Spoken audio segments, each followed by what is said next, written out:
Hello friends, नमस्कार, जय हिंद, वंदे मातरम। तो अगर आप बीएड एंट्रेंस एग्जामिनेशंस की तैयारी कर रहे हैं डियर, तो आप इस टेस्ट को दीजिए जिसमें हम आपसे 20 क्वेश्चन करेंगे। आपको टारगेट ये दिया जा रहा है कि एटलीस्ट आप 15 क्वेश्चन करेक्ट कीजिए। ठीक है, ये आपका जीके का टेस्ट है। क्लियर है? तो आइए स्टार्ट करते हैं। कुछ दिनों से वीडियो नहीं आ रहा है, इसके लिए क्षमा प्रार्थी, और अब से वीडियो कंटिन्यू आएगा। ठीक है, क्योंकि कुछ समस्या हो गया था, कुछ काम पड़ गया था, तो इसलिए घर जाना पड़ा और 4 दिन के बाद लगभग वापस आ रहे हैं। चलिए स्टार्ट करते हैं सेशन को। और राष्ट्रीय युवा दिवस किस दिन मनाया जाता है? अभी हाल ही में मनाया गया था, तो करंट की चीज़ें हैं तो आप लोगों को पता होगा। राष्ट्रीय युवा दिवस 12 जनवरी को मनाते हैं। कब मनाते हैं डियर? 12 जनवरी को। ठीक है, 12 जनवरी को क्यों मनाते हैं? क्योंकि स्वामी विवेकानंद की क्या है? जयंती भी है। ठीक है, स्वामी विवेकानंद की क्या है? जयंती। क्लियर है? ये याद रखिएगा कि विवेकानंद की क्या थी? जयंती भी होता है, इसीलिए फिर हम लोग राष्ट्रीय युवा दिवस भी मनाते हैं। ठीक है, स्वामी विवेकानंद, क्योंकि ये भी क्वेश्चन बन सकता है कि स्वामी विवेकानंद का जयंती कब पड़ता है, तो आपको याद रखना है कि 12 जनवरी को पड़ता है। ठीक है, और 12 जनवरी को हम राष्ट्रीय युवा दिवस भी कहते हैं। आइए सेकेंड नंबर क्वेश्चन है, एम जिन्ना ने डैश में अपनी 14 सूत्री कार्यसूची पेश किया था। तो एम जिन्ना ने कब अपनी 14 सूत्री कार्यसूची पेश किया था?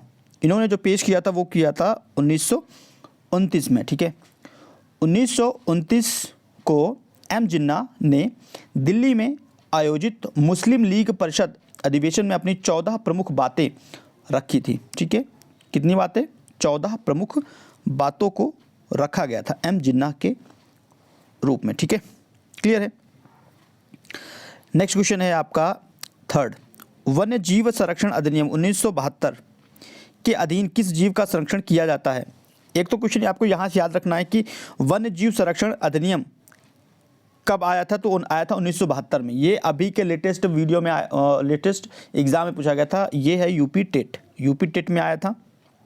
ठीक है, यूपी टेट में पूछा गया था ये वाला क्वेश्चन, वन्य जीव अधिनियम, और ये क्वेश्चन रिपीट होता है, इंपॉर्टेंट है। ठीक है, इस क्वेश्चन में क्या पूछा गया है कि वन्य जीव संरक्षण अधिनियम 1972 के अधीन किस जीव का संरक्षण किया जाता है?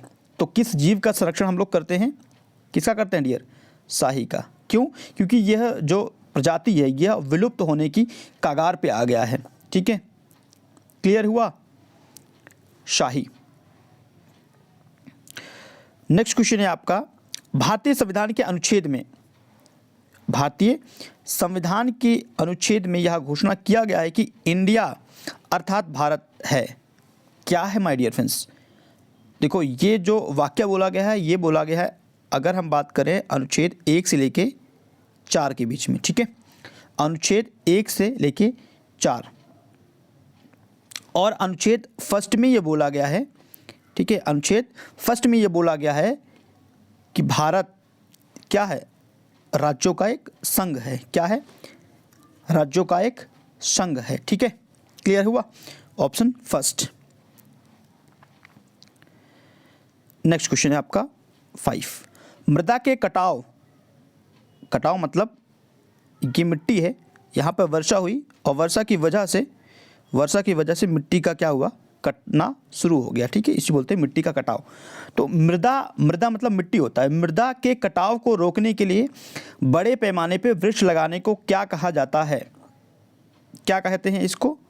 वनीकरण कहते हैं। क्या कहते हैं डियर? वनीकरण। ठीक है, क्या कहते हैं? वनीकरण। क्लियर हुआ? चलिए मूव करते हैं क्वेश्चन नंबर 6 पर। जनसंख्या के अध्ययन को क्या कहा जाता है? बताइए, जनसंख्या के अध्ययन को क्या कहा जाता है? मानचित्र कला, मानव विज्ञान, या जनसांख्यिकी, या जीवनी? हम लोग इसको बोलते हैं जनसांख्यिकी। काफ़ी इंपॉर्टेंट क्वेश्चन बन जाता है। जनसंख्या के अध्ययन को क्या कहते हैं? जनसांख्यिकी। Okay dear. नेक्स्ट क्वेश्चन है आपका, जुरेसिक काल का माना गया पूरी तरह तैयार वृक्षीय फसिल कहाँ पाया जाता है? ये मिलता है आपका छत्तीसगढ़ राज्य में। ठीक है, छत्तीसगढ़ राज्य में। क्लियर है? चलो मूव करें नेक्स्ट क्वेश्चन। उपराष्ट्रपति, बताइए जनाब। उपराष्ट्रपति, उपराष्ट्रपति क्या है? संसद के सदस्य नहीं हैं। ठीक है, देखिए संविधान के अनुच्छेद आर्टिकल 66 के अनुसार, कौन से आर्टिकल याद रखिएगा? अनुच्छेद 66। आर्टिकल 66 के अनुसार उपराष्ट्रपति संसद के किसी सदन का या किसी राज्य के विधानमंडल के किसी सदन का सदस्य नहीं होगा, ऐसा बोला गया है अनुच्छेद 66 में।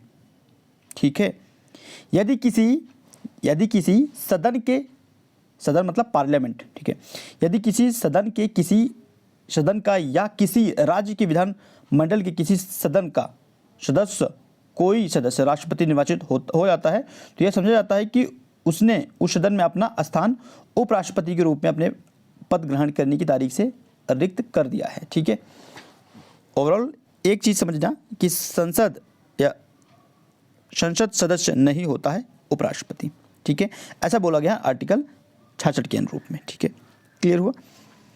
Next, government of India act 1935, government of India act 1935 किस पर आधारित था?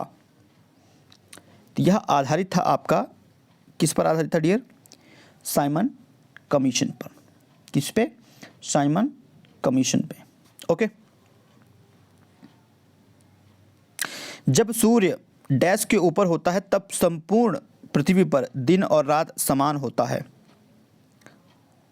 जब सूर्य भूमध्य रेखा के ऊपर होता है, इंपॉर्टेंट है, जब सूर्य भूमध्य रेखा के ऊपर होता है तब संपूर्ण पृथ्वी पर दिन और रात क्या होता है? सेम होता है, समान होता है। क्लियर है? और ऐसी स्थिति कब, किस डेट को बनता है? तो एक तो आप याद रखिएगा कि 21 मार्च को ऐसा स्थिति बन जाता है, और एक बनता है 23 दिसंबर, सितंबर, ठीक है, सितंबर, मतलब 21 मार्च और 23 सितंबर को ऐसा बनता है, जब दिन और रात क्या हो जाते हैं? सेम हो जाते हैं। भारत छोड़ो आंदोलन के दौरान समांतर सरकार का गठन कहाँ किया गया था? कहाँ किया गया था? किया गया था बलिया में। कहाँ किया गया था डियर? बलिया। ठीक है, और बलिया से नेतृत्व कौन कर रहे थे? याद रखिएगा, चिंटू पांडे। ठीक है, कौन कर रहे थे? चिंटू पांडे बलिया से क्या कर रहे थे? नेतृत्व कर रहे थे। नेक्स्ट, सगाशो समुद्र किस महासागर में स्थित है? किस महासागर में स्थित है? यह स्थित है आपका अटलांटिक महासागर में। कहाँ पर स्थित है? अटलांटिक महासागर में। एग्जाम में पूछ सकते हैं, तो काफ़ी इंपॉर्टेंट बन जाता है ये भी क्वेश्चंस। नेक्स्ट आपका पूना समझौता, जो कि 1932 में हुआ था। पूना समझौता किसके बीच में हुआ था? पूना समझौता किसके बीच में हुआ था? काफ़ी इंपॉर्टेंट समझौता माना जाता है। गांधी जी और बाबा साहब अंबेडकर जी के मध्य पूना समझौता हुआ था। ठीक है, क्लियर हुआ?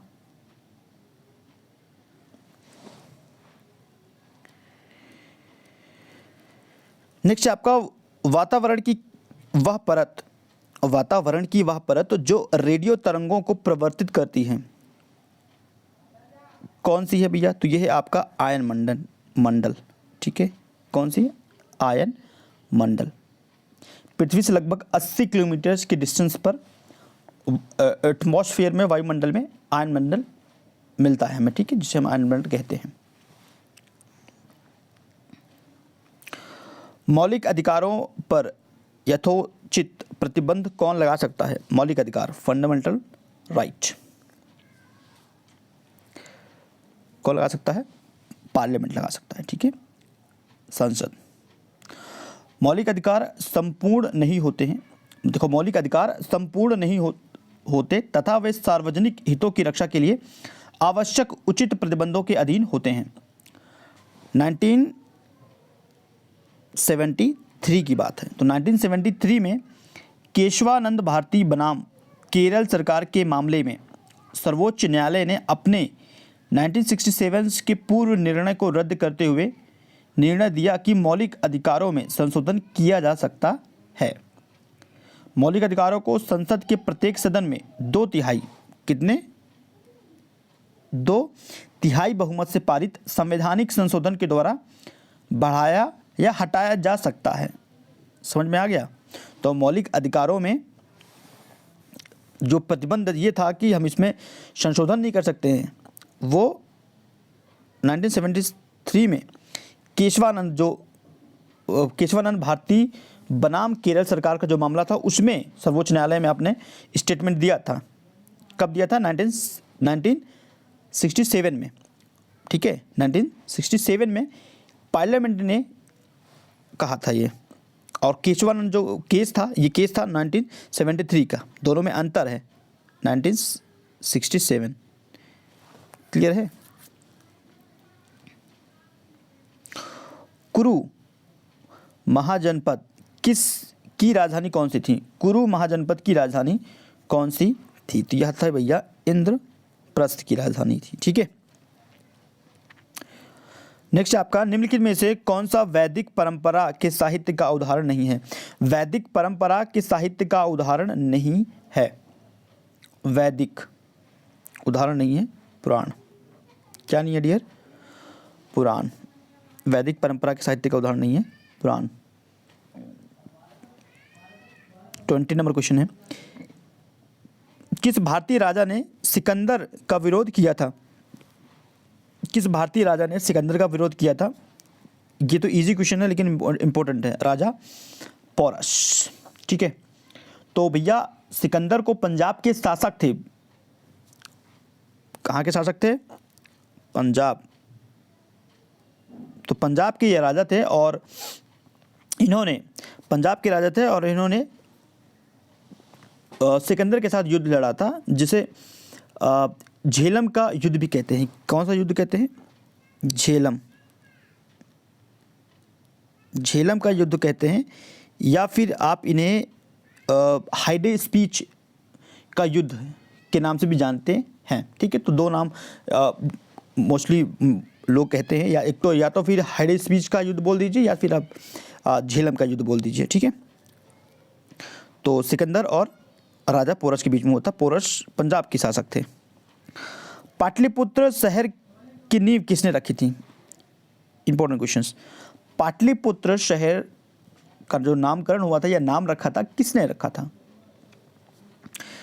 तो यह इसका जो नाम रखा गया था ना, इसका नाम रखा था उदयन ने। किसने रखा था?